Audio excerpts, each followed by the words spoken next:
Слышишь, эта сказка приходит на наш подоконник. Устраивайся поудобнее. В то утро, как тусенок Сашка проснулся раньше всех. Небо над Ригой было еще нежно-голубым, а воздух удивительно свежим и чистым. Весь мир замер, боясь шелохнуться и нарушить эту хрупкую тишину.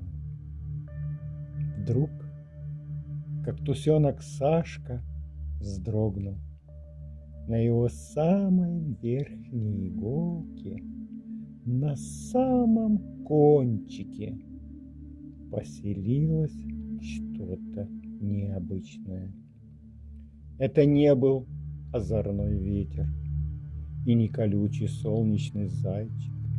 Что-то влажное, прохладное и невесомое, словно упавшая с облака пушинка, замерла прямо на нем.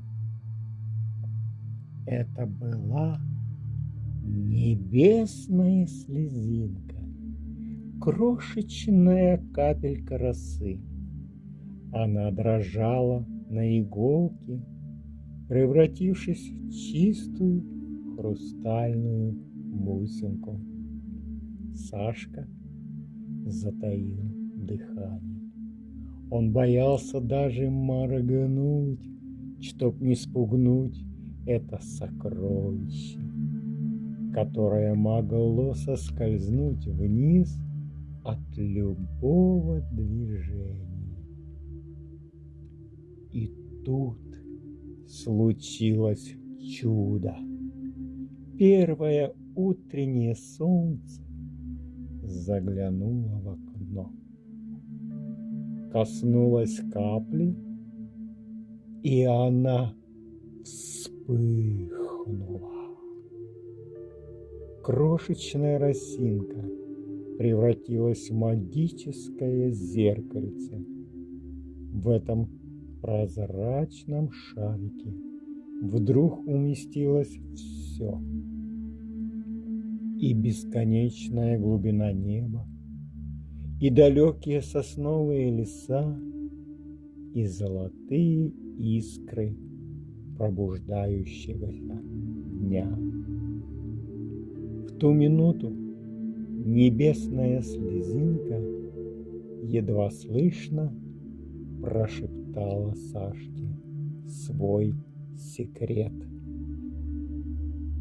«Посмотри, малыш, видишь, как в моей маленькой ладошке поместилось целое огромное солнце.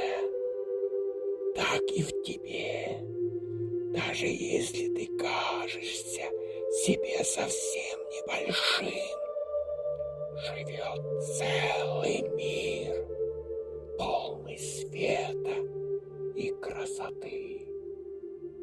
Никогда не забывай об этом». Как тусенок Сашка улыбнулся, и ему показалось, что он сам стал капелькой света. Он закрыл глаза, чувствуя, как солнечные лучи согревают его колючки. Он больше не чувствовал себя маленьким кактусом на подоконнике.